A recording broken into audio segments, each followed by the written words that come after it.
Mail कर सकते हैं just ask for J, just ask for JEE NEET physics @gmail। इस पे मेल करके आप फिजिक्स से रिलेटेड कोई भी 11, 12, 10 एमपीएससी ओलंपियाड, ठीक है, जेई और मेंस के लिए कोई भी डाउट फिजिक्स से रिलेटेड आप पूछ सकते हैं। क्वेश्चन पूछना हो, थियरी पूछना है, पूछिए। और ये लेक्चर जो है आज का है वो लेक्चर अगला पार्ट है किसका, वेक्टर का। तो वेक्टर का अब तक 4 लेक्चर हो चुका है, ये 5वां लेक्चर है जिसमें हम लोग अभी क्या डिस्कस कर रहे हैं, टाइप्स ऑफ वेक्टर के बारे में। तो हम लोग आज जो डिस्कस करेंगे वो पढ़ेंगे टाइप्स ऑफ वेक्टर, ठीक है। तो टाइप्स ऑफ वेक्टर में 5 या 6 टाइप हम लास्ट लेक्चर डिस्कस कर चुके हैं, ठीक है। तो उनमें क्या क्या था, यूनिट वेक्टर था, ठीक है, और क्या था, टाइप्स ऑफ वेक्टर में यूनिट वेक्टर हमने डिस्कस किया था। और देखते जाइए हम क्या क्या डिस्कस कर चुके हैं। यूनिट वेक्टर डिस्कस कर चुके हैं, दूसरा बेस वेक्टर डिस्कस कर चुके हैं, तीसरा क्या डिस्कस करा हमने, equal vector, collinear vectors, coplanar vectors, ठीक है, ये सब हम लोग डिस्कस कर चुके हैं। Collinear, coplanar, parallel vectors, anti parallel vectors, parallel, anti parallel, इन सभी वेक्टर्स के बारे में पढ़ाया जा चुका है।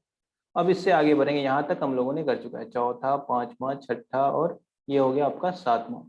तो 7 टाइप्स अभी पढ़ चुके हैं। अब 8वें टाइप्स पे चलते हैं। 8वां टाइप क्या है, तो इसी वेक्टर को आगे करेंगे कंटिन्यूसली। 8वां टाइप है इसी का पोजीशन वेक्टर, ठीक है।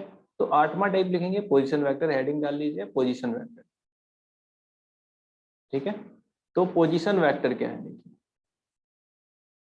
किसी भी चीज के पोजीशन को बताने के लिए आप आज तक रेक्टेंगुलर कार्टेशियन कोऑर्डिनेट सिस्टम को यूज करते आ रहे हैं। जैसे कि ये अगर एक्स वाई जेड सिस्टम है, मान लीजिए ये एक्स एक्सिस, ये वाई एक्सिस और ये कहीं जेड एक्सिस है।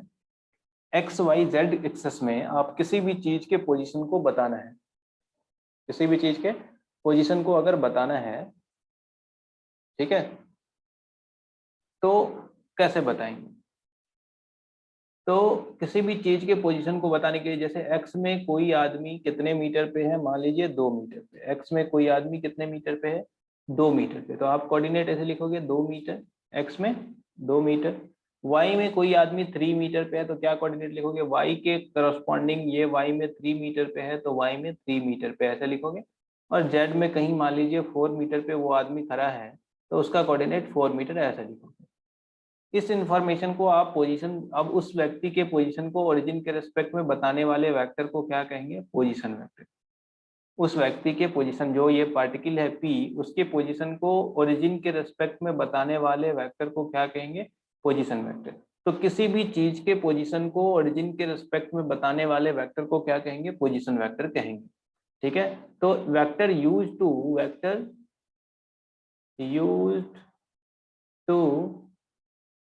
है ना, use to denote position of a vector, position of a particle, position of a particle is called, particle is called position vector।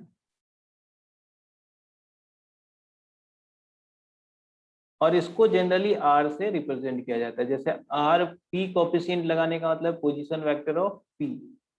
तो आप कैसे लिखोगे information, 3 metre along X axis, sorry 2 metre along X axis, X axis के along क्या है, 2 metre है, तो 2 metre along X axis लिखोगे। तो ये रहा आपका 2 मीटर अलोंग एक्स एक्सिस को हम आपको बेस वेक्टर के फॉर्म में अगर लिखेंगे आई cap plus 3 metre J cap plus 4 metre K cap, ये क्या हो जाएगा, पोजीशन वेक्टर। बात समझ आया। और इसी तरह से हम ये अब ये एक वेक्टर का फॉर्म है इन कंपोनेंट में। आगे चल के हम पढ़ेंगे vector form in vector in component form, ये सही रहेगा, ये गलत है। वेक्टर इन कंपोनेंट फॉर्म, कंपोनेंट के फॉर्म में वेक्टर को ऐसे लिखा जाता है, ठीक है। तो आगे चल के और मतलब ये इसके साथ खेलते खेलते आपको पता चल जाएगा कि क्या है। जैसे ये बहुत बड़ा है, क्लियर है ये पोजीशन वेक्टर। दूसरा है पोजीशन वेक्टर, आप समझ चुके हैं 8, और ये 9वां वेक्टर लिखिए displacement vector. Displacement vector, displacement vector को मोस्टली, ये डी है, डिस्प्लेसमेंट वेक्टर को मोस्टली डेल आर से, डी आर से या आर से भी रिप्रेजेंट किया जाता है। डिस्प्लेसमेंट वेक्टर क्या है? जैसे कि अगर मान लीजिए कोई व्यक्ति पी पे था और पी से उसका मन हो गया टहलते टहलते चला गया कहाँ पे, क्यू पे, तो उसका डिस्प्लेसमेंट वेक्टर कहने का मतलब है कि अगर व्यक्ति पी से क्यू गया है तो डिस्प्लेसमेंट क्या हुआ उस व्यक्ति का, वो लिखिए। तो डिस्प्लेसमेंट का मतलब शॉर्टेस्ट पॉसिबल लाइन, तो ये डिस्प्लेसमेंट होगा ये वाला लाइन पी क्यू, ये ड्रॉ कर लेंगे। अब देखिए पी का कोऑर्डिनेट पूछ रहा होगा x1, x में y1 और z1, अभी जस्ट लिखना सीखे थे, x में 2 मीटर, इसको x1 कह लिया, ये y कोऑर्डिनेट है y1 कह लिया, इसको z कोऑर्डिनेट है z1 कह लिया। P से कहाँ गया, किसी कोऑर्डिनेट x2, y2 और z2 पे चला गया। तो पहले P का पोजीशन वेक्टर अगर हम लिखना चाहते हैं तो आपको पता है हम P को मिलाएंगे इस लाइन से, तो ये P का पोजीशन वेक्टर हो जाएगा। और इसको P नहीं कह के इस बार क्या कहेंगे, इनिशियल वेक्टर। तो कहने का मतलब जब वो इनिशियली जिस पोजीशन पे था, इनिशियली जिस पोजीशन पे था उस पोजीशन को हम क्या करें, इनिशियल वेक्टर, तो पी आई हो गया। और ये है ना, सॉरी आर आई हो गया, उसके करस्पॉन्डिंग पी आई नहीं लिखेंगे, उसके करस्पॉन्डिंग पोजीशन वेक्टर को क्या करें, इनिशियल पोजीशन वेक्टर। इसके बाद फर्दर अगर क्यू पे चला गया तो फिर यहाँ से इसको मिलाएंगे तो फिर नया पोजीशन वेक्टर मिलेगा, इसको कहेंगे आर फाइनल या R two vector, R1 R final लिखिए, आर एफ वैक्टर।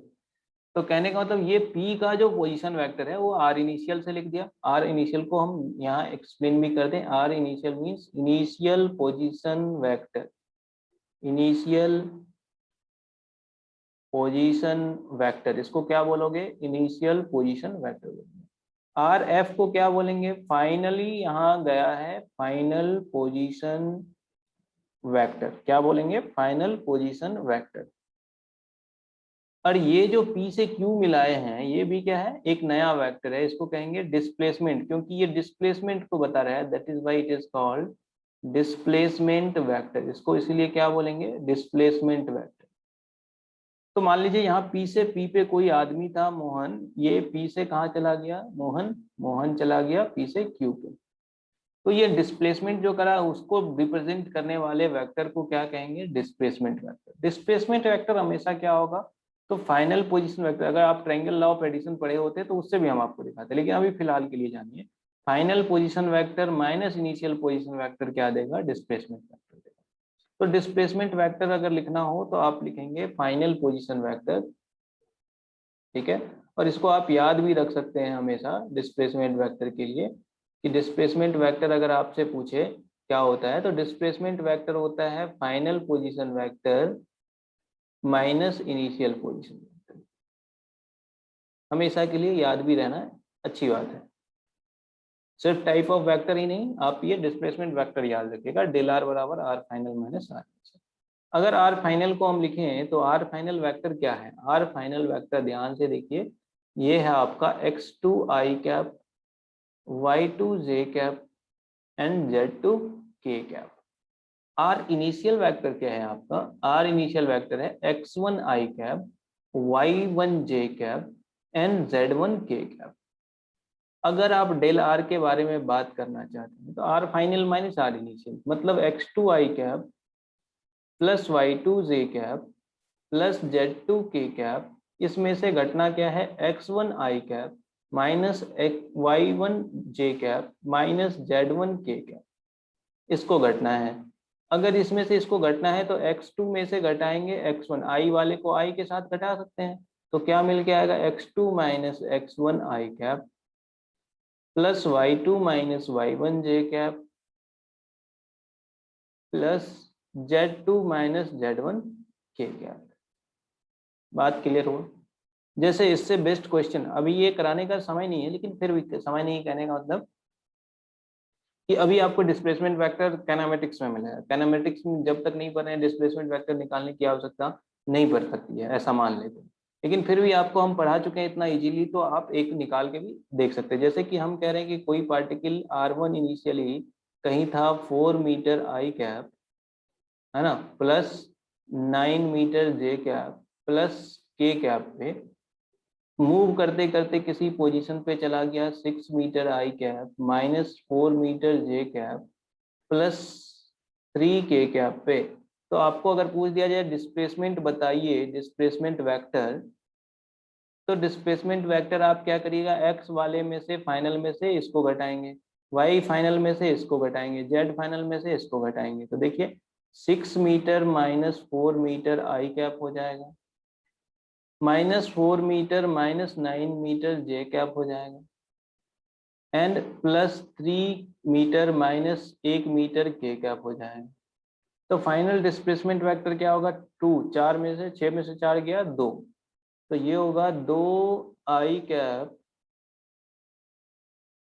माइनस, ठीक है, ये उल्टा हो गया, ये प्लस यहाँ माइनस है, माइनस माइनस 9 4 13, माइनस 13 जे कैप और प्लस 2 के कैप, सब में मीटर लगाया, आगे यहाँ लगा देते हैं। ये हो गया आपका डिस्प्लेसमेंट वेक्टर। आगे चल के इसी में मैग्नीट्यूड ऑफ डिस्प्लेसमेंट, ये आपका डिस्प्लेसमेंट वेक्टर है। आगे चल के इसी में आपसे मैग्नीट्यूड ऑफ डिस्प्लेसमेंट वेक्टर सिखाया जाए तो कंपोनेंट फॉर्म में हम आपको आगे बताने वाले हैं। एक्स में जो बचेगा उसका स्क्वायर, वाई में जो है उसका स्क्वायर, और जेड में जो है उसका स्क्वायर करने से आपका मैग्नीट्यूड भी आ जाएगा, 2 का स्क्वायर। अभी फिलहाल हम आपको बता दें, जिनको नहीं पता है, ऑब्वियस है मेरे से ही पढ़ रहे हैं सिर्फ, तो कहाँ से पता होगा, क्योंकि अभी तक तो हम ऐसा कुछ बताएंगे। लेकिन ये कोई टारगेट बैच वाले, मतलब ऐसा है जो सिर्फ 12th पास हो, जेई के लिए तैयारी करें, वो देखिएगा तो उसको ये समझ आएगा। ऐसे लिखते हैं मैग्नीट्यूड। तो कंपोनेंट फॉर्म में वेक्टर लिखा हो तो उसका मैग्नीट्यूड कैसे निकालते हैं, वो एक तरीका ऐसा है।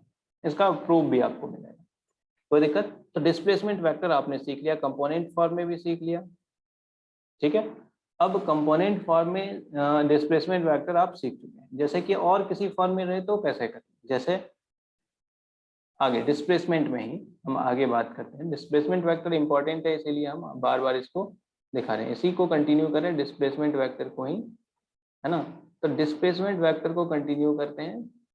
तो डिस्प्लेसमेंट वेक्टर अगर वो कंपोनेंट फॉर्म में नहीं देखे, ऐसा लिखें जैसे कि हम लैंग्वेज में लिख रहे हैं। तो डिस्प्लेसमेंट वेक्टर कुछ ऐसा दिया गया कि मान लीजिए r1 बराबर दिया गया 2 मीटर नॉर्थ, 2 मीटर नॉर्थ, और r2 बराबर दिया गया मान लीजिए 2 मीटर, है ना। पहले 2 मीटर नॉर्थ, r1 से बदल के कहाँ हो गया r2, position vector 2 metre north से 2 मीटर क्या है ईस्ट दीजिए। और नॉर्थ साउथ को अभी हमने आपको ड्राइंग बताया नहीं है, लेकिन इसके बाद का जो क्लास है वो रिजल्टेंट निकालने पे है। फिर रिजल्टेंट के बाद जब हम पहुंचेंगे तो वो ड्राइंग पे ही पहुंचेंगे। कभी कहीं कहीं कभी कभी ऐसा होता है कि ये पहले ही पढ़ा दिया जाता था, इससे कोई बात नहीं है, पहले पढ़िए या बाद में पढ़िए, वो समझ आना चाहिए। तो नॉर्थ और साउथ मतलब r1 कहीं पोजीशन वेक्टर था ओरिजिन से, मान लीजिए ऐसे करके, तो नॉर्थ में था 2 मीटर, ये मान लीजिए ऐसा, और फाइनली कहीं ईस्ट में चला गया, तो ईस्ट कहीं इधर होगा, तो ईस्ट में ऐसा 2 मीटर चला गया। तो आगे चल के इसको निकालने का तरीका भी हम आपको बताएंगे, इसका मैग्नीट्यूड भी बताएंगे। इसका मैग्नीट्यूड होगा 2√2। तो अभी के लिए ये आप लिख लीजिएगा और थोड़ा सा जगह ऐसे छोड़ दीजिएगा। क्यों जगह छोड़वा रहे हैं, क्योंकि आगे जब ये देखेंगे तो एकदम विजुअलाइज होने लगेगा कि अच्छा हम ऐसा पढ़ चुके हैं। तो इसको कहते हैं हम लोग रिजल्टेंट, मतलब अच्छा ये नहीं होगा, अरे r2 माइनस r1, मतलब डिस्प्लेसमेंट वेक्टर लिखेंगे तो क्या लिखेंगे, r2 माइनस r1 वेक्टर। और r1 वेक्टर ओरिजिनल इधर की ओर है, बट माइनस r1 किधर होगा, इधर की ओर, तो रिजल्टेंट कहीं इधर इधर की ओर जाएगा 2√2 मीटर में, ये होगा रिजल्टेंट, ये नहीं होगा, ये थोड़ा सा मिस्टेक से। तो आगे इसको हम लोग पढ़ेंगे, ठीक है। तो ये बस हम आपको ये दिखा रहे हैं कि ऐसा कुछ होता है, ठीक है। तो अब आगे इसी के लिए तैयारी करेंगे कि कैसे हम लोग इसको निकाल सकते हैं जब इस तरह से फॉर्म में वेक्टर दिया हुआ, ठीक है। तो जैसे 2 metre I cap, J cap, के कैप में जोड़ना घटाना सीख चुके हैं, आई कैप वाले को आई से घटा देंगे, जस्ट अभी हम लोगों ने देखा ना कि आई कैप वाले को क्या करा आपने, आई कैप के साथ, जे कैप वाले के जे कैप के साथ ऑपरेट करा, के कैप वाले को के कैप के साथ ऑपरेट करा। ठीक है, तो अब आगे देखते हैं इसके आगे का कहानी क्या है। इसके आगे का कहानी है triangle law of addition. Triangle law of addition, तो हेडिंग डालिए triangle law of addition.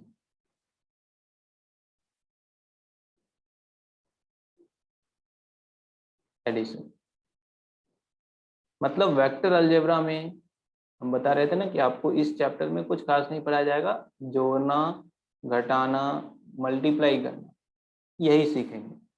Vector में क्या सीखते हैं, अभी तक तो बस जान पहचान हुआ, अब जोड़ना सीखेंगे। तो जोड़ने का एक तरीका है, उसको कहते हैं triangle law of addition. Triangle law में ट्रायंगल मतलब त्रिभुज, ठीक है, तो ये तो बताएंगे। ट्रायंगल लॉ ऑफ एडिशन क्या है। ट्रायंगल लॉ ऑफ एडिशन कहता है कि अगर आपको कोई दो वेक्टर दिए गए हैं, कोई दो वेक्टर ए और बी दिए गए हैं, इस तरह से दिए गए हैं कि वो दो ट्रायंगल के साइड्स को रिप्रेजेंट कर सकते हैं। दो वेक्टर ए और बी दिए गए, मान लीजिए ए और बी ऐसा भी दिया हुआ हो सकता था, ये ए होगा और बी कहीं ऐसा है, तो उसके बीच का एंगल मान लीजिए ये थीटा है। तो ए और बी ऐसे दिए गए हैं और ये अगर दो साइड्स ऑफ ट्रायंगल को रिप्रेजेंट कर सकते हैं, this vectors can represent two sides of triangle. Obvious है, किसी ट्रायंगल के दो साइड्स के फॉर्म में रिप्रेजेंट कराया जा सकता है। ये देखिए ए और बी, और इधर से एक मिला देंगे तो ये तीसरा साइड हो ही जाएगा। लेकिन कह रहा है कि अगर आप उस वेक्टर्स को दिए गए हैं, दो वेक्टर्स इस तरह से किसी दो साइड्स ऑफ ट्रायंगल के फॉर्म में, इस तरह से कि उन दोनों का सेंस जो है वो सेम है, सेंस ऑफ रोटेशन। देखिए इसके पूंछ के पीछे, इस तीर के पीछे इसका तीर है घुसा हुआ, समझ आ रहा है। इसको कहते हैं same sense of rotation, same sense of rotation मतलब इस तरह से। तो तीसरा जो है, जो उसको बंद करने वाला साइड होगा या उस रोटेशन के जस्ट ऑपोजिट, वो उस दोनों के समेशन के बराबर होगा। जैसे कि अगर हम नेमिंग करें तो इसका नाम लिखें एम एन ओ, ठीक है। तो ये जो वेक्टर एम ओ है, M N O, M O vector जो है वो बराबर होगा M N vector plus N O vector. कहने का मतलब ये जो दो वेक्टर, अब देखिए अगर किसी भी ट्रायंगल, हम क्या बोले, दो वेक्टर अगर किसी भी ट्रायंगल के दो साइड्स को रिप्रेजेंट कर सकते हैं, दो साइड्स को रिप्रेजेंट कर सकता है, और उसके दो साइड्स को इस तरह से रिप्रेजेंट कर सकता है कि एक का पूंछ दूसरे के सर से ऐसा सेम ऑर्डर में अगर दिया गया है, तो तीसरा जो क्लोजिंग साइड होगा, ये थर्ड क्लोजिंग साइड, अच्छे से समझिएगा और अपने लैंग्वेज में लिखिएगा। Third closing side, third closing side जो होगा, that will represent the resultant of, मतलब रिजल्टेंट मतलब ए और बी का जो समेशन का जो रिजल्ट होगा वो उसको रिप्रेजेंट करेगा। then the third closing side will represent the resultant of the these two vectors। तो ट्रायंगल लॉ ऑफ एडिशन के लिए अगर आप लिखना चाहें तो स्पष्ट तौर पे ये लिख सकते हैं, इफ टू वेक्टर्स, जिसका रिजल्टेंट निकालना है, if two vectors is represented by the two sides of the triangle in the same order, in the same sense of rotation कहिए या in same order, then the third closing side in opposite order, and then the third closing side in opposite order will represent the resultant of the these two vectors, resultant of these two vectors। तो if two vectors क्या लिखेगा triangle law of addition में कि if two vectors A and B, A and B is denoted by the two sides of the triangle,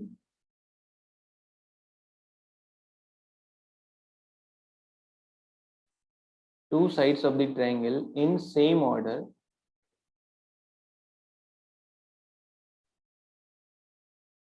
then the third side, then the third side, third closing लिखिए, third closing side in opposite order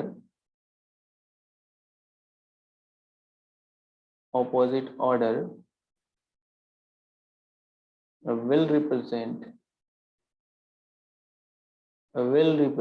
third closing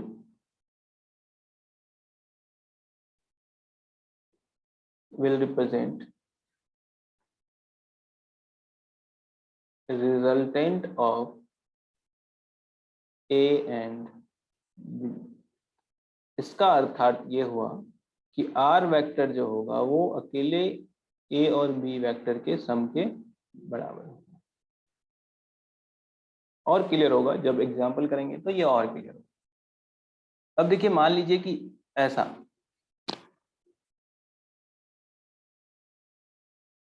हम कह रहे 3 vector हैं, आपको दिख भी रहा है 3 वेक्टर्स। मान लीजिए नेमिंग कर लिया जाए, कलर चेंज कर लें। मान लो नेमिंग किया A B एंड C। अच्छा, इस ट्रायंगल में कौन सा relation from triangle law of addition अगर कहा जाए कौन सा रिलेशन सही होगा, ऐसा लिख दिया जाए ए बी वेक्टर जो होगा वो बराबर होगा बी सी प्लस सी ए के। ये सही है। ए सी है ना प्लस बी सी बराबर होगा ए बी के। ये सही है। A B plus B C सही होगा, है ना ए सी के। कौन सा रिलेशन सही है, फर्स्ट, सेकेंड या थर्ड? सोच के बताना। देखिए अगर A B plus B C, A B बराबर है बी सी प्लस सी है, आप स्क्रीन को पॉज करके बनाने का जरूर कोशिश कीजिएगा, वैसे बहुत ही आसान, ठीक है। बनाने का कोशिश करेंगे और फिर सॉल्यूशन को देखेंगे। देखिए ए बी बराबर कह रहा है बी सी प्लस सी ए के, तो देखेंगे कि अपना ऑर्डर क्या क्या है। अगर वो कह रहा है ए बी, तो देखिए ए बी ये है आपका ए बी, और ए बी और बी सी, ए बी बराबर है बी सी प्लस सी ए के, तो बी सी और सी ए का सेम ऑर्डर है नहीं। एक ट्रायंगल फॉर्म हो रहा है, सबसे पहले इसमें सही वाला ही क्यों ना चुन ले, जो जिस दो का ऑपोजिट सेम ऑर्डर है, जिस दो का सेम ऑर्डर है। किसका सेम ऑर्डर है? ए बी और बी सी का सेम ऑर्डर में है। उसके ऑपोजिट में तीसरा क्लोजिंग साइड कौन है? ए सी। तो ऑब्वियस सी बात है ए सी अकेला इकलौता बराबर होगा किसके? A B plus B C के। कौन सा रिलेशन होल्ड करेगा? ऑप्शन 3 सही होगा, बाकी सब क्या है? गलत। ठीक है, तो इसी तरह से आप समझ सकते हैं कि तीसरा क्लोजिंग साइड ही क्या होगा, उसका रिजल्टेंट है। तो यही कहलाता है triangle law of addition. Triangle law of addition clear है। अब आगे इसी में ट्रायंगल लॉ ऑफ एडिशन में एक दो और चीज देखते हैं। जैसे मान लीजिए ये फिर से ए बी सी ही करें, ए बी,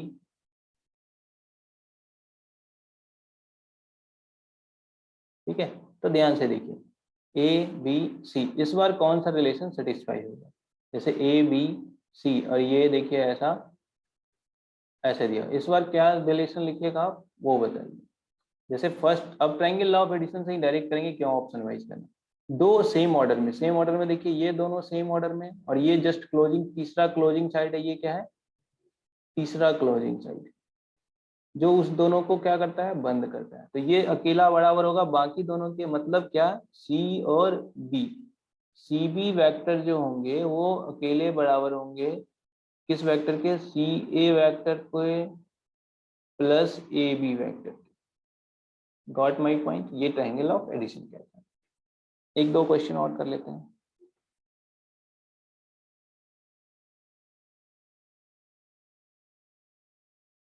ये ए, ये बी, ठीक है, और ए बी, और ये मान लीजिए ऐसा ऐसा है सी। इस बार क्या रिलेशन होगा? ठीक है, दो सेम ऑर्डर में कौन कौन दिख रहा है? ए और सी। तो सिंपली बी वेक्टर जो है वो अकेले बराबर होगा ए प्लस सी के। ठीक है, अब देखिए एक और, ये वेक्टर ए, इस बार कुछ और कह रहे हैं, ये वेक्टर बी। आपको अगर पूछा जाए ए प्लस बी बताओ, तो यहाँ ए प्लस बी का मतलब ए और बी का सेम ऑर्डर होना चाहिए। और सेम ऑर्डर आप कैसे कर सकते हैं? इसका पैरेलल शिफ्टिंग कर लो। इस बी को अगर सेम ऑर्डर में लाना है तो इस बी को यहाँ से शिफ्ट कर दो, तो क्या हो जाएगा, ये ऐसा हो जाएगा। शिफ्टिंग हम बता चुके हैं फर्स्ट क्लास में कि किसी भी वेक्टर को पैरेलली इसको क्या करना हमने यहाँ शिफ्ट कर दिया। अब देखिए तीसरा वेक्टर किधर की ओर बंद करेगी वो रिजल्टेंट हो, तो देखिए ये और दोनों a प्लस बी को रिप्रेजेंट करेगा और तीसरा वेक्टर इधर की ओर बंद होना चाहिए, तो ये इसका रिजल्टेंट होगा। तो इस तरह से आप ड्रॉ करके समझ सकते हैं। तो कोई दो वेक्टर दिया हुआ तो उसका रिजल्टेंट भी आप लिख सकते हैं। जैसे कि मान लीजिए एक वेक्टर ऐसा दिया, दूसरा वेक्टर ऐसा दिया, मान लीजिए एक ये मान लीजिए पी क्यू और आर, ये वेक्टर दिया, एक वेक्टर पी क्यू और एक वेक्टर पी आर।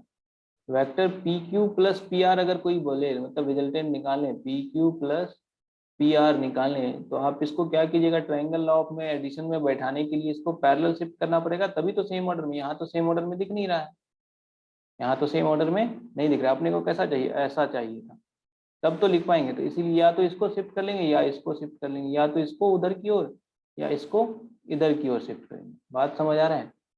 तो शिफ्टिंग का प्रोसेस करेंगे। तो शिफ्टिंग का प्रोसेस करते हैं। तो ये हमने इसको शिफ्ट करा यहाँ से यहाँ पे, कलर चेंज करते हैं। तो पी क्यू को यहाँ से यहाँ शिफ्ट कर दिया, सॉरी पी आर को, ये हो गया अब पी आर, ये वेक्टर पी आर यहाँ से यहाँ आ गया। अब ये पी क्यू और ये पी आर, तो ऐसे नहीं करते हैं, इसको ए वेक्टर नाम देते हैं, इसको बी वेक्टर। बी को आपने शिफ्ट करा यहाँ पे, ये बी वेक्टर यहाँ आ गया। अब देखिए ए प्लस बी सेम ऑर्डर में है, तीसरा साइड ये होगा और यही साइड जो है पी आर साइड ही क्या होगा, नेट रिजल्टेंट होगा ए और बी के बराबर होगा। तो ये हो जाएगा P vector plus Q vector is equal to किसके बराबर होगा, आर वेक्टर। यही है ट्रायंगल लॉ ऑफ एडिशन। और कैसे दो वेक्टर्स का रिजल्टेंट लिखते हैं ट्रायंगल लॉ ऑफ एडिशन से, इस दोनों एग्जांपल से ये भी समझ आ गया होगा। ठीक है, तो मतलब आज के लेक्चर में हम लोग जनरली सिर्फ ट्रायंगल लॉ ऑफ एडिशन का ही इंफॉर्मेशन देते हैं। अच्छा, आपको एक चीज पढ़ाया गया था कि करंट को स्केलर कहते हैं क्योंकि इसके पास डायरेक्शन होने के बावजूद, क्योंकि ये ट्रायंगल लॉ ऑफ एडिशन को ओबे नहीं करता है। देखिए करंट कैरिंग वायर, मान लीजिए 3 वायर फॉर्म, एक यहाँ से 10 एम्पियर दे रहा है, आगे चल के बढ़िएगा, इधर की ओर 5 एम्पियर जा रहा है और इधर से फिर क्या जा रहा है, 5 एम्पियर, किसी भी हिसाब से। ठीक है, ये इसका जो है ये मतलब ये वेक्टर इस दोनों वेक्टर के सम के बराबर, डायरेक्शन के बराबर नहीं होता है। आगे चल के बढ़िएगा, किसी भी हिसाब से इसके और इसके डायरेक्शन के हिसाब से नहीं होता। या मान लीजिए ऐसा है, ये तीनों वेक्टर, इसके बीच का एंगल ये कुछ होगा 120 डिग्री। अगर इस वेक्टर को ऐसे भी कर दिया जाए ना, इस वायर को दूसरे वायर्स को ऐसे भी कर दिया जाए, तब भी इसमें 5 एम्पियर ही रहेगा, इसमें 5 एम्पियर ही रहेगा और ये 10 एम्पियर ही रहेगा।